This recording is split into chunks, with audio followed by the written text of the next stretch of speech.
अस्सलाम वालेकुम। मैं हूं डॉक्टर आसिम और मैं आज आपसे बात करने आया हूं पेडिग्री एनालिसिस के बारे में। तो आइए मेरे साथ हम देखते हैं पेडिग्री एनालिसिस को किस तरीके से सॉल्व करते हैं। Stay tune.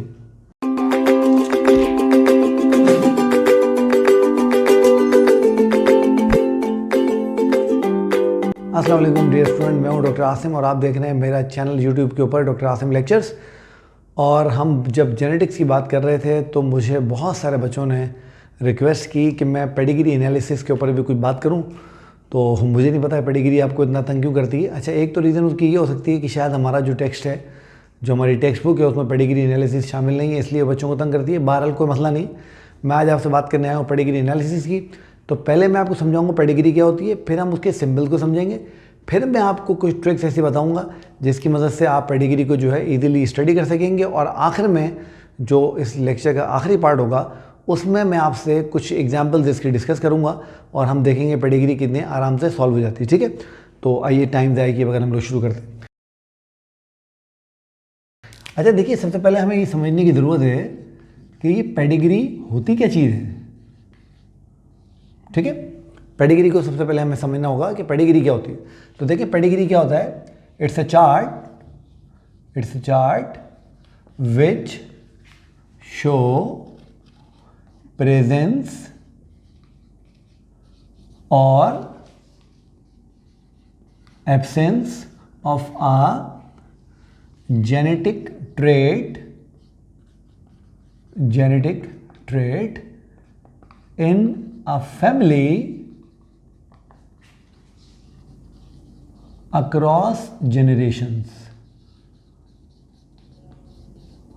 तो ये हमारी पेडिग्री की डेफिनेशन है। तो पेडिग्री बेसिकली क्या है। पेडिग्री एक चार्ट होता है जिस चार्ट में हम फैमिलीज़ की डिफरेंट जनरेशन्स को स्टडी करते हैं और देखते हैं कि उन डिफरेंट जनरेशन्स के पास कोई जेनेटिक कैरेक्टर मौजूद है या नहीं है। ठीक है, याद रहे मैं जेनेटिक कैरेक्टर की बात कर रहा हूँ। ट्रेट जो होता है, ये जेनेटिक कैरेक्टर होता है। ट्रेट कोई डिजीज़ भी हो सकती है, ट्रेट कोई नॉर्मल फीचर भी हो सकता है। तो आप कभी भी इसको ये ना समझा करें कि पेडिग्री एनालिसिस में हम सिर्फ डिजीज़ की ही बात करते हैं। तो ये बात आपने ध्यान में रखनी है। ठीक है, अब हमें क्या करना है, हमें सबसे पहले इसकी चंद बेसिक टर्म्स हैं, चंद बेसिक सिंबल हैं, चंद बेसिक लाइन हैं, और लाइन को समझना है। जब हम वो समझ जाएंगे तो उसके बाद ये समझना हमारे लिए बड़ा आसान हो जाएगा। ठीक है, देखें अब इसकी जब हम सिंबल्स की बात करते हैं तो आपने ये बात जहन में रखनी है कि जो पेडिग्री होती है उसमें मेल्स को हमेशा स्क्वायर से और जो फीमेल्स होती हैं, चले मैं इसको थोड़ा सा आगे करता हूँ ताकि मुझे कुछ एक चीज़ बनाने में और आसानी हो। तो मेल्स को हमेशा स्क्वायर से और फीमेल्स को हमेशा सर्किल से जो है वो रिप्रेजेंट किया जाता है। ठीक है, अच्छा अब चूँकि हमारे पास पेडिग्री के ज़्यादातर सवाल डिजीज़ रिलेटेड आते हैं तो मैं भी यहाँ पर उसी की आपसे ज़्यादा बात करूँगा। जब हम देखते हैं तो अगर हमारे पास ये स्क्वायर या सर्किल इस तरह से फिल्ड ना हो, डार्क कलर से फिल्ड ना हो, तो ये कोई भी नॉर्मल कैरेक्टर कंसीडर किया जाएगा। तो it will be a normal character. ठीक है, अच्छा अगर इसके अंदर कोई डिजीज़ होती है तो उसको रिप्रेजेंट करने का आसान तरीका ये होता है कि आप उस स्क्वायर को जो कि मेल को रिप्रेजेंट कर रहा है या उस सर्किल को जो फीमेल को रिप्रेजेंट कर रहा है, आप उसको डार्क कलर से जो है वो फिल कर देते हैं, उसको डार्क कर देते हैं इस तरह से। ये काम हम यहाँ भी करेंगे। तो जब भी हम किसी भी पेडिग्री को देखेंगे और उस पेडिग्री में हमें कोई डार्क बॉक्स नज़र आएगा या डार्क सर्किल नज़र आएगा तो हम समझ जाएंगे कि वो किसी डिजीज़ मेल या फीमेल को रिस्पेक्टिवली शो करता है। ठीक है, एक और चीज़, अब कोई मेरे से सवाल पूछ सकता है कि सर वो कैरियर भी तो होते थे, उनका क्या करते हैं। अब कैरियर को रिप्रेजेंट करने के 2-3 तरीके होते हैं, मगर जो बहुत कॉमन है वो क्या है कि अगर मेल हो या फीमेल हो, दोनों को इस तरह से क्रिस क्रॉस बार जो है उसके अंदर लगा देते हैं और ये क्रिस क्रॉस बार इस बात को रिप्रेजेंट करती हैं कि ये कैरियर है। ठीक है, अच्छा अब फिर आपके जहन में सवाल आएगा कि भाई मेल कैरियर मतलब ये हम ऑटोसोमल डिसऑर्डर्स की बात कर रहे हैं जहाँ पर हेटेरोजाइगस कंडीशन मेल में भी हो सकती है। वो एक्स लिंक से इसको लिंक ना कीजिएगा। तो ये 3 चीज़ें आपने ध्यान में रखनी है। तो ये 6 सिंबल इसमें आप समझ गए। ठीक है, अच्छा उसके बाद क्या होगा, उसके बाद ये होगा कि जब हम देखेंगे इसको तो इसमें याद रहे कि पेडिग्री की जो सिम्बोलॉजी है वो बहुत बड़ी है, मगर हम इसमें सिर्फ उस सिम्बोलॉजी की बात करेंगे जो हमारे काम की। मिसाल के तौर पे अगर आप देखेंगे तो आपको किसी पेडिग्री में इस तरह का सिंबल नज़र आएगा। तो इस तरह का जो सिंबल होता है वो एडॉप्टेड चाइल्ड के लिए होता है, यानी वो चाइल्ड होगी, ये वो बच्चा होगा जो कि इनका पेरेंट्स का अपना बच्चा नहीं होगा, उन्होंने कहीं से अडॉप्ट किया होगा। इस तरीके से अगर आप कोई सर्किल इस तरह से देखें और उसको इस तरह से लाइन लगी हुई हो, इसका मतलब है कि ये जो है वो इस पर्सन की फैमिली मेम्बर की डेथ हो चुकी हुई।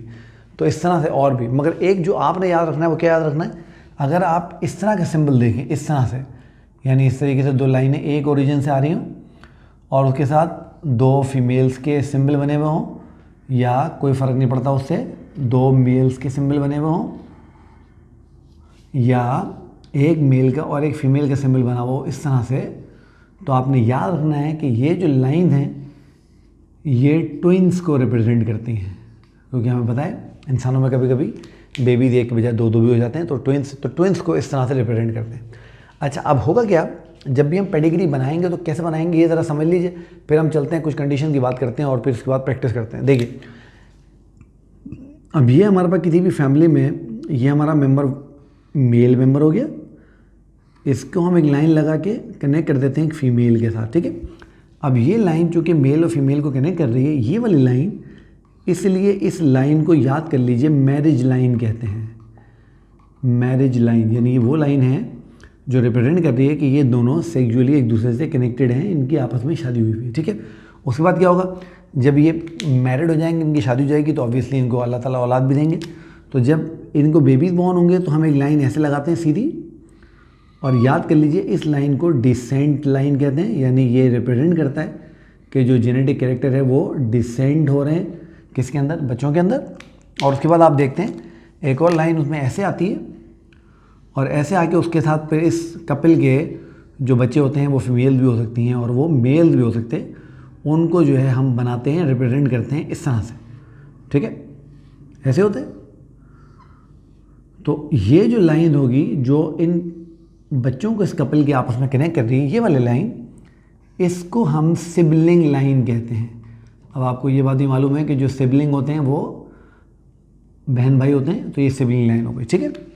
उसके बाद आपने याद रखना है कि यहाँ पर जब आप देखेंगे पेडिग्री के लेफ्ट हैंड साइड पे, तो आपको यहाँ नंबर लगे हुए नज़र आएंगे, ये नंबर 1 होगा, ये नंबर 2 होगा। तो आपने याद रखना है कि ये जो नंबर्स हैं, ये नंबर्स जनरेशन्स को रिप्रेजेंट करते हैं, जनरेशन्स, तो ये जनरेशन्स को रिप्रेजेंट करते हैं, ठीक है। 1 हो, 2 हो, 3 हो, 4 हो क्या। और उसके बाद हमें अगर मेंबर्स को रिप्रेजेंट करना होगा तो मेंबर्स के लिए हम जो डिजिट्स होते हैं 1 2 3 वो भी इस्तेमाल कर सकते हैं, अल्फ़ाबेट भी इस्तेमाल कर सकते हैं, कुछ भी इस्तेमाल कर सकते हैं, ठीक है। तो इस तरह से ये आपने कुछ चीज़ें अपने जहन में रखनी। तो ये वो बेसिक चीज़ें हैं जो पेडिग्री समझने के लिए हमें आनी चाहिए। अब मैं चलता हूँ और मैं आपको समझाता हूँ कि किस तरीके से आप डिस्टिंग्विश कर सकते हैं कि कैरेक्टर सेक्स क्रोमोसोमल है या ऑटोसोमल है। पहले तो हम ये तय करेंगे कि कैरेक्टर सेक्स क्रोमोसोम का होगा या ऑटोसोम का होगा। दूसरा, फिर हम ये तय करेंगे वो कैरेक्टर डोमिनेंट है या रिसेसिव है। तो आइए ज़रा उसको समझते हैं कि वो काम कैसे होगा। तो बिल्कुल आसानी से हम लोग कर लेंगे। ऑलराइट डियर स्टूडेंट्स, हम लोगों ने पेडिग्री की जो बेसिक्स हैं उसको कवर किया। अब हमें ये पहला समझना है, पहला सिनेरियो हमें समझना है कि हमारे पास क्रोमोसोम, सेक्स क्रोमोसोम भी होते हैं और ऑटोसोम भी होते हैं। तो जब हम कोई पेडिग्री देखते हैं तो हम किस तरीके से गैस कर सकते हैं कि कोई जो डिसऑर्डर है वो ऑटोसोमल डिसऑर्डर है या सेक्स क्रोमोसोमल डिसऑर्डर है। तो मैंने आपके सामने यहाँ पर बोर्ड पे 2 सिंपल पेडिग्रीज बनाई हैं और यहाँ पर आप क्लियर देख सकते हैं कि ये जो मेरा चार्ट ए है और ये मेरा चार्ट बी है, इसमें एक बहुत वाज़े फ़र्क आपको नज़र आ रहा है, ठीक है। वो फ़र्क क्या है कि जब मैं इसको देख रहा हूँ तो यहाँ पर मेरे पास जितनी भी ऑफस्प्रिंग है वो मेल हो या फीमेल हो वो इक्वली अफेक्ट हो रही है। ऐसे ही हो रहा है, बिल्कुल आप देख रहे हो, ये पेरेंट्स हैं, ये female affected, male affected, female affected. अगर हो सकता है यहाँ पर हमारे पास एक और मेल होता, चले मैं आपके लिए एक मेल यहाँ पर ऐड कर देता हूँ मज़ीद, तो ये भी हमारे पास अफेक्टेड मेल हो जाता।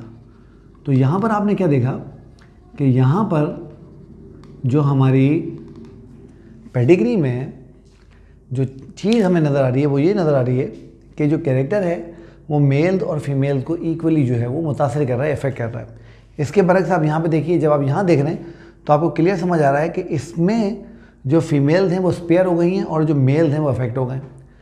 तो ये एक शॉर्टकट है इस चीज़ को समझने का। अगर आप कभी कोई ऐसी पेडिग्री देखा करें जहाँ पर आपको मेल्स और फीमेल्स इक्वली या तकरीबन इक्वली अफेक्ट होते हुए नज़र आया करें, तो आप समझ जाया करें कि ये ऑटोसोमल कैरेक्टर है। तो ये ऑटोसोमल कैरेक्टर है।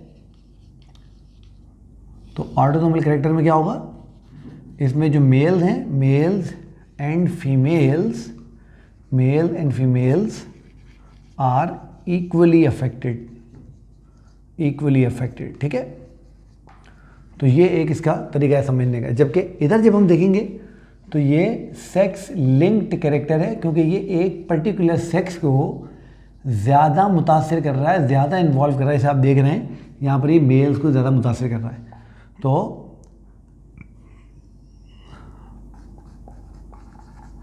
Mails are usually more prone to disorder, ठीक है।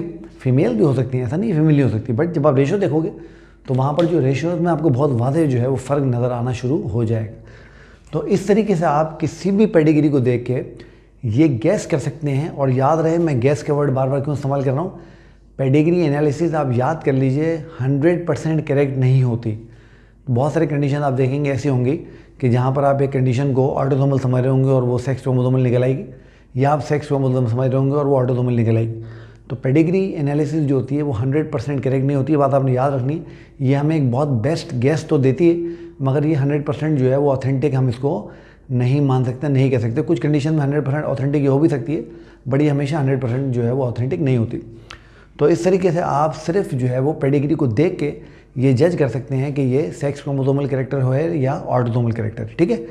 तो जब आपने ये समझ लिया तो अब मैं चलता हूँ और मैं आपसे पहले ऑटोसोमल कैरेक्टर्स की बात करता हूँ कि हम ऑटोसोमल कैरेक्टर्स को कैसे पहचानेंगे कि वो डोमिनेंट हैं या रिसेसिव हैं, और उसके बाद हम बात करेंगे सेक्स लिंक कैरेक्टर को कैसे पहचाना जाएगा। तो आइए अब चल के ऑटोसोमल डोमिनेंट और रिसेसिव को हम देखते हैं, ठीक है। आइए चलते हैं। जी डियर स्टूडेंट, हम लोगों ने ये समझा कि हम किस तरीके से ऑटोसोमल और सेक्स क्रोमोसोमल जो है पेडिग्रीज में डिफ्रेंशिएट कर सकते हैं, डिस्टिंग्विश कर सकते हैं। अब ये मैंने आपके सामने बोर्ड पे 2 ऑटोसोमल पेडिग्रीज बना रखी है। 2 ऑटोसोमल पेडिग्रीज हैं। अब हमें ये गैस करना है कि इनमें ऑटोसोमल डोमिनेंट कौन सी है और ऑटोसोमल रिसेसिव कौन सी है। तो अब मैं आपको यहाँ 2-3 पॉइंट बताऊंगा, वो आप अपने पॉइंट ध्यान में रखने। जब आप वो देखेंगे तो आपको इंशाल्लाह ये सारा कॉन्सेप्ट जो है बिल्कुल क्लियर हो जाएगा। देखिए यहाँ पर ये 2 पेडिग्रीज मैंने आपके सामने बना रखी हैं। ये पेडिग्री ए है और ये पेडिग्री बी है। सबसे पहली जो चीज़ आप देख रहे हैं वो ये है कि यहाँ पर ये वाइफ, ये हस्बैंड, ये दोनों नॉर्मल हैं, मगर जब हम इनकी ऑफस्प्रिंग देख रहे हैं तो ऑफस्प्रिंग में हमें डिजीज़ कैरेक्टर नज़र आ रहा है। और आपने चूँकि जेनेटिक्स पढ़ी है और आपको पता है कि रिसेसिव कैरेक्टर हेट्रोजाइगस कंडीशन में सर्वाइव कर सकते हैं, जिसको हम कैरियर्स कहते हैं, है ना। से फॉर एग्जांपल कि अगर इनके पास कोई डिज़ीज़ की जीन होती जिसमें मैं फ़र्ज़ करें, मैं तो कह देता हूँ कि जो डिज़ीज़ की जीन है उसको मैं स्मॉल डी से रिप्रेजेंट कर देता हूँ और नॉर्मल जीन को कैपिटल डी से रिप्रेजेंट कर देता हूँ। तो इसका मतलब ये हुआ कि ये कैपिटल डी स्मॉल डी था और ये भी कैपिटल डी और स्मॉल डी था। तो चूंकि यहाँ पर नॉर्मल जीन मौजूद थी जो डोमिनेंट है, तो इसमें डिजीज़ हमें अपेयर होती हुई नज़र नहीं आई। बट हमने देखा कि जब हम अगली जनरेशन में गए तो ये दोनों आपस में मिले और उन्होंने इस फीमेल को और इस मेल को डिजीज़ का जो है वो पेशेंट बना दिया। तो पहली चीज़ जो हम देख रहे हैं वो ये है कि जब भी हम ऑटोसोमल रिसेसिव कंडीशन देखेंगे तो ये ऑटोसोमल रिसेसिव कंडीशन है, ऑटोसोमल रिसेसिव कंडीशन, ठीक है। तो सबसे पहली जो चीज़ हमने समझी वो ये समझी कि जब हम ऑटोसोमल रिसेसिव कंडीशन देखेंगे तो हमें जो पेडिग्री में जो फर्स्ट जनरेशन है वो नॉर्मल मिल सकती है। तो ये बात आपने ध्यान में रखनी है। तो अगर हमें नॉर्मल जनरेशन के बाद इस तरह की चीज़ मिल रही हो तो हम समझ जाएंगे कि वो आपकी जो है वो ऑटोसोमल रिसेसिव कंडीशन है। तो पेरेंट्स में नॉर्मल, तो पेरेंट्स यहाँ पर नॉर्मल हो सकते हैं, बिल्कुल जैसे कि आप यहाँ पर देख रहे हैं ना। कैरियर तो वो हैं बट वो नॉर्मल। दूसरी चीज़ आप ये देख रहे हैं कि इस जनरेशन में डिजीज़ नहीं है, इस जनरेशन में डिजीज़ है, बट जो उनकी तीसरी जनरेशन है उसमें डिजीज़ नहीं है। इसका मतलब ये हुआ कि जो ऑटोसोमल रिसेसिव कैरेक्टर हैं वो जनरेशन स्किप कर सकते हैं। यानी ऐसा हो सकता है कि दादा को कंडीशन हो और जो बेटे हैं उनको ना हो, पोतों को हो जाए, या फिर बेटों को ना हो, पोतों को ना हो, पड़पोतों को हो जाए, वो जो ग्रेट ग्रैंड चिल्ड्रन होते हैं। तो यहाँ पर जो है ये बात आपने याद रखनी है कि कैरेक्टर्स में स्किप जनरेशन्स। तो ये बात आपने यहाँ पर जहन में रखनी है, और आप ये बात समझ रहे हैं वो ऐसा क्यों हो रहा है। ऐसा हो रहा है डोमिनेंट जीन की प्रेजेंस की वजह से, जो नॉर्मल जीन होती है। जैसे मैंने आपको यहाँ समझाया, आपने जेनेटिक्स पढ़ी है तो आपको होमोजाइगस और हेटेरोजाइगस एलील का फ़र्क पता है। आपको पता है जो डोमिनेंट कैरेक्टर होते हैं वो होमोजाइगस और हेटेरोजाइगस दोनों कंडीशन में एग्जिस्ट कर सकते हैं, जबकि जो रिसेसिव कैरेक्टर होते हैं वो सिर्फ हेटेरोजाइगस कंडीशन में एग्जिस्ट नहीं कर सकते, होमोजाइगस कंडीशन में एग्जिस्ट करते हैं हमेशा, है ना। जैसे कि हमने यहाँ पर देखा। इसका मतलब ये हुआ कि इसका जो फिनोटाइप जो मैं देखूंगा तो मुझे इसका फिनोटाइप इस क्रॉस के हिसाब से ऐसे नज़र आएगा, और इसका भी मुझे फिनोटाइप इस क्रॉस के हिसाब से ऐसा नज़र आएगा। ऐसे ही हो गया। अच्छा, जब मैं इसको कंपेयर करता हूँ इससे जो कि हमारा ऑटोसोमल डोमिनेंट है, तो आप क्लियर एक चीज़ नोट कर रहे हैं, और वो क्लियर आप क्या चीज़ नोट कर रहे हैं, वो आप ये चीज़ नोट कर रहे हैं कि जो पेरेंट है दो में से किसी एक पेरेंट के पास, तो ये ऑटोसोमल डोमिनेंट कैरेक्टर है, ऑटोसोमल डोमिनेंट। तो हम ये बात क्लियर देख रहे हैं कि दो में से किसी एक पेरेंट के पास जीन ज़रूर होगी, और आपको पता है डोमिनेंट जीन्स अपने आप को एक्सप्रेस कर देती हैं भले वो हेटेरोजाइगस फॉर्म में हो, है ना। तो अब ये जो फीमेल होगी, अगर मैं इसी एग्जाम्पल को यहाँ ले लूँ, तो ये फीमेल अब मुझे पता नहीं, ये फीमेल ऐसे भी हो सकती है और ये फीमेल ऐसे भी हो सकती है, ठीक है।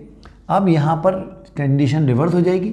यहाँ पर जो डिजीज़ जीन है वो डोमिनेंट है, क्योंकि हम डोमिनेंट कंडीशन की बात कर रहे हैं, और जो नॉर्मल जीन है वो रिसेसिव है। तो अब ये ऐसे भी हो सकती है और ऐसे भी हो सकती है। तो पहले हमने चीज़ क्या देखी कि एटलीस्ट दोनों को भी हो सकता है, बट एटलीस्ट वन को तो होगा। At least one parent should have gene, क्योंकि डोमिनेंट जीन है तो वो अपने आप को एक्सप्रेस ज़रूर करेगी, ठीक है। नंबर 2, आप एक चीज़ नोट कर रहे हो कि इस जनरेशन प्रॉब्लम है, इस जनरेशन में भी है, इसमें भी है, यानी फर्स्ट जनरेशन में पेशेंट मौजूद है, सेकंड में मौजूद है, थर्ड में मौजूद है। इसका मतलब ये हुआ यहाँ पर जैसे जनरेशन स्किप हो रही थी, यहाँ पर जनरेशन स्किप नहीं होंगी, तो there will be no skipping of generation, there will be no skipping of generation, ठीक है। तो ये बात आपने जहन में रखनी है। तो इस तरीके से हम ऑटोसोमल डोमिनेंट या ऑटोसोमल रिसेसिव को जो है वो बहुत ईजिली जो है पहचान सकते हैं, ठीक है। अब हम चलते हैं और हम बात करते हैं सेक्स क्रोमोसोम में, कि हम पहले एक्स और वाई को देखते हैं कि कैसे पहचान सकते हैं, और उसके बाद हम बात करते हैं कि हम एक्स डोमिनेंट को और एक्स रिसेसिव को कैसे पहचानेंगे, ठीक है। तो आइए चल के देखते हैं। जी बेटा, हम डिस्कशन कर रहे हैं पेडिग्री एनालिसिस की, और हमने बात की पेडिग्री को कैसे पढ़ते हैं, पेडिग्री क्या होती है, ऑटोसोमल और सेक्स क्रोमोसोमल पेडिग्रीज में कैसे डिस्टिंग्विश करेंगे, फिर ऑटोसोमल में हम डोमिनेंट को रिसेसिव से कैसे अलग करेंगे। यहाँ तक हमने बात कर ली। अब मैं आपसे बात करता हूँ कि अगर हमारे पास पेडिग्री हो तो हम कैसे पहचानेंगे कि वो sex chromosomal pedigree x linked है या वाई लिंक्ड है, और ये बहुत आसान है, ठीक है। तो हम लोग बात कर रहे हैं सेक्स क्रोमोसोमल पेडिग्रीज की, सेक्स क्रोमोसोमल पेडिग्रीज की, ठीक है। तो जब हम सेक्स क्रोमोसोमल पेडिग्रीज की बात करेंगे तो ये मैंने फिर आपके सामने दो जो है वो पेडिग्रीज बना रखी हैं। इस पेडिग्री में अगर मैं इस पेडिग्री को देखूं तो आप एक चीज़ नोट कीजिए कि यहाँ पर जो, क्योंकि 3 जनरेशन है तो ये ग्रैंडफादर होंगे, ये उनके बेटे होंगे, और ये जो है वो ग्रैंड चिल्ड्रन होंगे। तो जो ग्रैंडफादर हैं उनके साथ भी एक कैरेक्टर उनमें मौजूद है, उनके जो बेटे हैं उनमें कैरेक्टर मौजूद है, बेटी में मौजूद नहीं है, और इनके बेटों के जो बेटे हैं, जो इनके चिल्ड्रन हैं, जो बेटे हैं, जो पोते हैं, उनमें भी ये कैरेक्टर मौजूद है। तो अगर आपको ऐसी पेडिग्री देखें जिसमें कोई कैरेक्टर एक्सक्लूसिवली मेल्स में ही पास हो रहा हो, फीमेल्स की तरफ जा ही ना रहा हो, तो आप इसमें ये गैस लगा सकते हैं कि ये वाई लिंक्ड कैरेक्टर है, और ये वाई लिंक्ड जो है वो पेडिग्री है, क्योंकि आपको मालूम है कि वाई क्रोमोसोम सिर्फ और सिर्फ मेल्स के पास होता है, फीमेल्स के पास नहीं होता, और वाई क्रोमोसोम बाप से बेटे को ट्रांसफ़र होता है। तो इसलिए आप देख रहे हैं मेल टू मेल इसकी ट्रांसफ़र हो रही है। तो अगर आप इस तरीके से देखें, मेल टू मेल ट्रांसफ़र देखें, male to male transfer, male to male transfer, और नो फीमेल मेंबर इन्वॉल्वमेंट, तो आप समझ सकते हैं कि ये जो है वो वाई लिंक्ड जो है वो पेडिग्री है या वाई लिंक कैरेक्टर है कोई।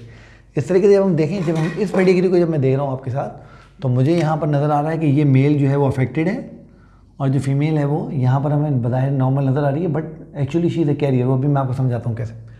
फिर आप देख रही है यहाँ पर कि इससे जो फीमेल है ये अफेक्ट हो गई, तो मेल भी अफेक्ट हुआ, फीमेल भी अफेक्ट हुआ। फिर इस फीमेल का जो बेटा था वो भी अफेक्ट हो गया, यानी दादा को भी प्रॉब्लम है, बेटी को भी प्रॉब्लम है, और जो बेटी का बेटा है यानी जो इनका जो नवासा है उसके साथ भी प्रॉब्लम है। तो मेल भी अफेक्ट हो रहे हैं और फीमेल भी अफेक्ट हो रही है। मेल ज़्यादा हो रहे हैं, फीमेल कम हो रहे हैं। अब आप थोड़ी देर पहले याद कीजिए मैंने आपको क्या बताया था कि अगर कोई डिसऑर्डर किसी पर्टिकुलर सेक्स को, खासतौर पर मेल्स को ज़्यादा अफेक्ट कर रहा हो, तो वो हमारा एक्स लिंक्ड जो है वो पेडिग्री होगी, क्योंकि ये एक्स क्रोमोसोम के ज़रिए जो है वो ट्रांसफ़र होने वाली पेडिग्री होगी। तो इस तरीके से हम ये अंदाज़ा लगा सकते हैं कि एक्स लिंक्ड कैरेक्टर कौन से होंगे और वाई लिंक्ड जो है वो कौन से होंगे। अच्छा, फिर एक्स लिंक में रिसेसिव और डोमिनेंट, वो आप समझ सकते हैं कि अगर एक्स लिंक्ड डोमिनेंट होगा, एक्स लिंक्ड डोमिनेंट, तो वो मेल और फीमेल में बराबर होगा। तो equal in male and female, equal in male and females, क्योंकि डोमिनेंट को तो एक क्रोमोसोम के ऊपर आना है, तो वो फीमेल के बाद अगर 2 एक्स क्रोमोसोम है तो उनमें से एक पर भी आ गया तो भी वो कैरियर नहीं होंगी, वो पेशेंट हो जाएंगी। और मेल्स के बाद तो होते ही एक एक्स क्रोमोसोम है, तो ये इक्वल होता है मेल में और फीमेल में। और इसका जो है वो ट्रांसमिशन भी वही डोमिनेंट कैरेक्टर से ना जनरेशन टू जनरेशन होती है। तो no skipping of generations, no skipping of generation, क्योंकि डोमिनेंट कैरेक्टर हैं अपने आप को हर जगह जो है रिप्रेजेंट करेंगे, शो करेंगे। इसके बाद जब हम एक्स लिंक्ड रिसेसिव को देखते हैं, एक्स लिंक्ड रिसेसिव को, तो बिल्कुल रिसेसिव कैरेक्टर्स की तरह हमें ये मेल्स में ज़्यादा मिलेंगे, तो मोर इन मेल्स। और आपको पता है, आपने हीमोफीलिया और कलर ब्लाइंडनेस की जो है वो ट्रांसमिशन पढ़ी है कि ये दोनों एक्स लिंक कैरेक्टर हैं, रिसेसिव हैं। तो चूँकि मेल्स के पास एक ही एक्स क्रोमोसोम है, तो उस पर अगर कलर ब्लाइंडनेस की हीमोफीलिया की जीन आ जाए तो नॉर्मल जीन वहाँ से एब्सेंट हो जाती है, वो कलर ब्लाइंड हीमोफीलिक हो जाते हैं। और अगर फीमेल्स के पास आ जाए तो फीमेल के पास 2 एक्स क्रोमोसोम में, एक पे नॉर्मल जीन होती है, एक पे डिजीज जीन होती है, तो वो कैरियर हो सकती है ना। तो एक्स लिंक जो रिसेसिव कैरेक्टर होते हैं उनका इंसिडेंस मेल्स में ज़्यादा होता है, और ये भी जनरेशन स्किप कर सकते हैं। तो they tend to skip generations, ठीक है। तो इस तरीके से हमने पेडिग्री एनालिसिस की बेसिक समझे, और मैं अब उम्मीद कर रहा हूँ कि आप बहुत अच्छे से समझ गए होंगे कि किसी भी पेडिग्री को हम किस तरीके से पहचान सकते हैं। अब हम चलते हैं और चल के 2-4 पेडिग्रीज को एज ए प्रैक्टिस जो है वो स्टडी करते हैं, और उनको पढ़ते हैं और देखते हैं कि वो सेक्स क्रोमोसोमल हैं, ऑटोसोमल हैं। अगर ऑटोसोमल है तो डोमिनेंट है, रिसेसिव है। सेक्स क्रोमोसोमल हैं तो वाई लिंक्ड हैं, एक्स लिंक्ड हैं, इसकी सारी बात करते हैं। तो आइए हम चलते हैं और उसको देखते हैं और पेडिग्री एनालिसिस को मज़ीद आगे बढ़ाते हैं, क्योंकि पेडिग्री समझ लिए तो अब इसकी कुछ प्रैक्टिस भी तो करें ना। तो आइए चल के देखते हैं। जी डियर स्टूडेंट्स, हम लोग बात कर चुके हैं पेडिग्री की बेसिक्स की। हमने समझा कि पेडिग्री को कैसे पढ़ना है, पेडिग्री के सिंबल्स क्या होते हैं। हमने बात की कि पेडिग्री को ऑटोसोमल हो, सेक्स क्रोमोसोमल हो कैसे अलग करेंगे, डोमिनेंट को रिसेसिव से कैसे अलग करेंगे। जब ये सब हमने कर लिया तो नाउ इट्स टाइम कि हम चेक करें कि हमने जो सीखा है वो सही भी है या नहीं है। तो आइए मैं आपको पेडिग्री की कुछ एग्जाम्पल दिखाता हूँ। 10 एग्जाम्पल मैंने आप लोगों के लिए चूज़ किए, आप उसको देखिएगा। पहले आप वीडियो को देखेंगे, फिर वीडियो को पॉज करेंगे, पॉज करके जो बेसिक्स हम सारे काम करके आए हैं उनको देखेंगे, और देखने के बाद आप मुझे बताएंगे कि वो कौन सी जो है वो टाइप है। तो आइए हम शुरू करते हैं और टाइम ज़ाया नहीं करते। तो ये मेरे पास पेडिग्री की कुछ एग्जाम्पल मैंने आप लोगों के लिए यहाँ पर निकाल के रखी हैं। तो एग्जाम्पल तो पेडिग्री की हम लोग बात कर रहे हैं यहाँ पर। तो आइए देखते हैं। तो ये हमारी पहली पेडिग्री है। अब आप क्या कीजिए, अब आप इस वीडियो को यहाँ पॉज कीजिए, पॉज करके इसको ध्यान से देखिए, और ध्यान से देख के फिर जो है गेस कीजिए कि पेडिग्री कौन सी। अच्छा, अब आप इसमें देख रहे हैं कि यहाँ पर ये जो हस्बैंड है ये नॉर्मल है, और जो वाइफ जो है वो अफेक्टेड है। अब इसका मतलब ये है कि वाइफ के पास कैरेक्टर मौजूद है। अगर पेरेंट में दोनों में से किसी एक के पास कैरेक्टर मौजूद हो तो हमने बात की वो डोमिनेंट जो है वो पेडिग्री होती है, रिसेसिव नहीं होती। तो ये डोमिनेंट पेडिग्री है, ये बात होते हो गई। उसके बाद अब देखिए मेल और फीमेल इक्वली इफेक्ट हो रहे हैं, नंबर 1। नंबर 2, कोई जनरेशन स्किप नहीं हो रही है। ये generation 1 affected, generation 2 affected, generation 3 affected. तो इसका मतलब ये हुआ कि it's an autosomal dominant pedigree. तो ये पेडिग्री की ऑटोसोमल डोमिनेंट टाइप। कितनी आसानी समझ लिया ना आप लोगों ने, बिल्कुल ईजी हो गया, आसान हो गया, और आप लोगों को जो है वो समझ में भी अच्छे से आ गया। ओके, उसके बाद आप देखिए, उसके बाद हम बात करते हैं ये दूसरी पेडिग्री आ गई। फिर देखिए फीमेल नॉर्मल, मेल अफेक्टेड। ठीक है, आप इस वीडियो को यहीं पे रोक दीजिए। यहीं पे रोकने के बाद आप इसको ध्यान से देखिएगा और मुझे बताइएगा कि कौन सी वीडियो यहीं रोकिए। पूरी पेडिग्री पे वर्कअप कीजिए, फिर मैं आपको उसके जवाब बताता हूँ। जी वापस आ गए आप, तो आप वापस हाँ देखिए यहाँ क्या हुआ है। यहाँ पर ये कोई मेल है और मेल के पास कैरेक्टर है, यानी पेरेंट में से किसी एक के पास कैरेक्टर है। ठीक है, मगर देखिए एक जनरेशन में दूसरी में किसी में नहीं है, तो जहाँ जनरेशन स्किप हो रही हो वहाँ पर हम ये सोच लेते हैं कि ये रिसेसिव पेडिग्री होगी, क्योंकि अगर डोमिनेंट होती तो बाप से बेटियों को या बेटों को ट्रांसफ़र होती और डेफिनेटली उनमें भी कैरेक्टर आ जाता। तो एक तो बात हो गई रिसेसिव है। फिर आप देखिए बाप से बेटियों को गई, बेटियों को कुछ नहीं हुआ। बेटों से बाप को वाई क्रोमोसोम जाता है, एक्स क्रोमोसोम जाता ही नहीं है। इसका मतलब ये है कि अगर बेटे अफेक्ट नहीं हो रहे तो वाई क्रोमोसोम नहीं, एक्स क्रोमोसोम है। बेटियाँ अफेक्ट नहीं हो रही हैं तो इसका मतलब ये हुआ कि बेटियों के पास नॉर्मल जीन मौजूद है और फादर के पास जो जीन है वो रिसेसिव जीन है, डोमिनेंट जीन नहीं है। तो इसका मतलब ये हुआ कि ये हमारी एक्स क्रोमोसोमल रिसेसिव पेडिग्री की एग्जाम्पल है। तो देखा आपने कितनी आसानी से आप वर्कअप करके इसको समझ सकते हैं। फिर आप देखिए थर्ड जनरेशन में अब इस बेटी को वालिद ने जीन दे दी थी ना, तो ये कैरियर बन गई। तो देखें इस कैरियर ने अपने 2 बेटों को जो है वो डिजीज़ पेशेंट बना दिया। तो इतनी ईजीली हम इसको जो है वो जज कर सकते हैं। अच्छा अब यहाँ पर देखिए यहाँ पे क्या हुआ, यहाँ पर ये मेल है और मेल से जब जीन ट्रांसफ़र हो रही हैं तो फीमेल अफेक्ट हो रही हैं, मेल अफेक्ट नहीं हो रहा है। तो एक तो हमने दोनों पेरेंट में से एक जो है वो जीन कैरी कर रहा है, तो हमें ये गैस हुआ कि शायद ये डोमिनेंट कैरेक्टर होगा। फिर देखें वालिद से बेटों को वाई क्रोमोसोम जाता है, एक्स क्रोमोसोम नहीं जाता। बेटे अनअफेक्टेड है, इसका मतलब इसका वाई से कोई ताल्लुक नहीं है, इसके वाई से कोई ताल्लुक नहीं है। बेटियाँ अफेक्ट हो रही हैं, बाप बेटियों को एक्स क्रोमोसोम देता है। और याद रहे बाप बेटियों को एक एक्स क्रोमोसोम देता है, दूसरा एक्स क्रोमोसोम वो अपनी वालदा से लेती है। तो इसका मतलब ये है कि यहाँ पे वालदा नॉर्मल है, वालिद जो है वो पेशेंट है। और जब बेटियों को जा रहा है तो इसका मतलब है ये एक्स लिंक्ड कैरेक्टर है और एक्स लिंक्ड डोमिनेंट कैरेक्टर है। इसलिए माँ से नॉर्मल जीन मिलने के बावजूद वो जो बेटियाँ हैं वो अफेक्ट हो गई हैं। तो ऐसे हुआ, कितना आसान है। फिर अभी इसको देखिए, फिर यहाँ वीडियो पॉज कीजिए, इसको सारे को वर्कअप कीजिए, वर्कअप करके मुझे बताइए कि ये पेडिग्री आपको कौन सी पेडिग्री लग रही है। जी देखें, तो पहली बात दोनों पेरेंट अफेक्टेड नहीं है, इसका मतलब ये है कि डोमिनेंट नहीं होगा, रिसेसिव कैरेक्टर होगा, ये बताया हो गया। उसके बाद जरा देखिए बेटे भी अफेक्ट हो रहे हैं और बेटियां भी अफेक्ट हो रही हैं, दोनों अफेक्ट हो रहे हैं ना।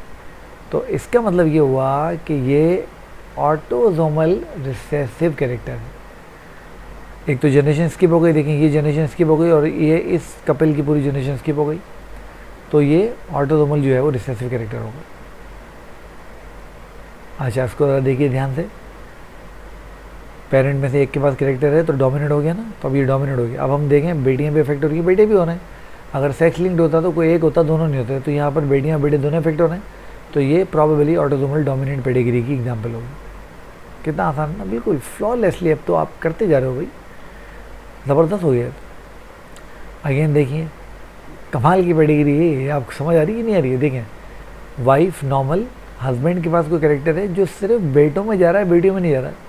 अब सिर्फ बेटों में जा रहा है, बेटी में नहीं जा रहा, तो बाप बेटों को वाई क्रोमोसोम देता है, एक्स क्रोमोसोम थोड़ी देता है।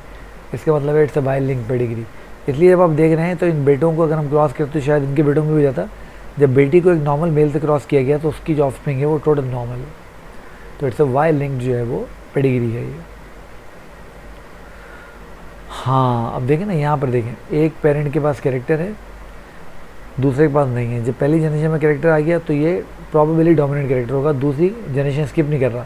तो देखें इस जनरेशन के पास भी है, इसके पास भी है और इसके पास भी है। तीसरी बात मेल और फीमेल दोनों को अफेक्ट कर रहा है। अब देखें मेरी बात समझें, क्योंकि मेल और फीमेल दोनों को इफेक्ट कर रहा है तो अब ये ऑटोसोमल डोमिनेंट कैरेक्टर भी हो सकता है और ये एक्स क्रोमोसोमल डोमिनेंट कैरेक्टर भी हो सकता है। ये एक्स क्रोमोसोमल डोमिनेंट ये दोनों चीज़ें हो सकती हैं। वो आपको याद है ना, मैंने आपको समझाया था कि जो पेडिग्रीज होती हैं वो 100% हमें एस्टिमेट नहीं देती। अब इसमें जो एक चीज़ मुझे समझ आ रही है वो ये समझ आ रही है कि यहाँ पर हम ये देख रहे हैं कि ये फीमेल जब इस बेटे को कैरेक्टर दे रही है तो ये इसको डिजीज़ नहीं कर रही, इसको कर रही है। और फीमेल से बेटों के पास एक्स क्रोमोसोम जाता है, वाई क्रोमोसोम नहीं जाता। तो इससे हमें ये क्लू मिल रहा है कि शायद ये एक्स लिंक डोमिनेंट कैरेक्टर है, क्योंकि बेटी को एक कैरेक्टर माँ से मिला तो वो एक्स क्रोमोसोम माँ से मिला तो वो पेशेंट हो गई। बेटे को माँ से एक्स क्रोमोसोम मिला तो वो जो डिजीज़ वाला था तो वो पेशेंट हो गया। इस बेटी को माँ से और बाप से दोनों से मिला, इसका मतलब है कि माँ जो है वो हेटेरोजाइगस डोमिनेंट होगी, होमोजाइगस डोमिनेंट होगी। तो ये एक्स लिंक डोमिनेंट जो है पेडिग्री की एग्जाम्पल है।